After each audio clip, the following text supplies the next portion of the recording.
want to share one of the most powerful moments of my teaching career. My students had been working with kids in the Kibera slum of Nairobi for several months. We had been doing a math project. My students, after a cultural exchange, realized that kids in the Kibera slum don't have the same math materials that we have here in school. And so they said, we want to do something to help them. We want to share our math materials. And they started teaching through short videos, math concepts using those materials. But in exchange, they wanted the Kenyan kids to know how much they mattered as well. And so they asked the Kenyan children to teach us Swahili through video. And that exchange went on for several months. But over time, my kids realized that the lack of school supplies was not the most pressing issue facing the kids in the Kibera slum.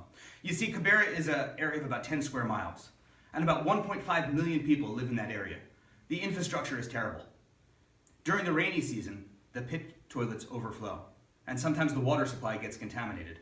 And once my students realized this, they instantly said to me, Mr. Soskell, we need to do something to help them. Because we had developed a culture of service in our school.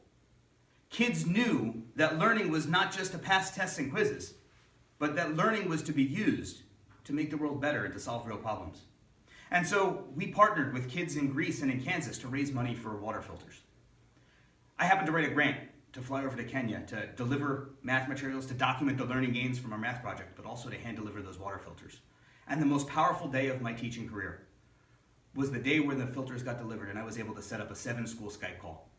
The 5 schools that had raised money for the water filters, including my students, and the 2 schools that received them all got to meet each other and share their stories. Lots of tears were flowing, as you can imagine. For the kids in Kenya, they were hugging their filters and tears were streaming down their face because for them, those water filters might very well have saved their lives and the lives of their family members. But what was so powerful for me was seeing what was happening on the other end of that screen. I saw tears in my students' eyes as well. They were feeling the joy that comes from doing good for others. I knew instantly at that time that for the rest of their lives, they would continue to seek new ways to learn and to use that learning to do good.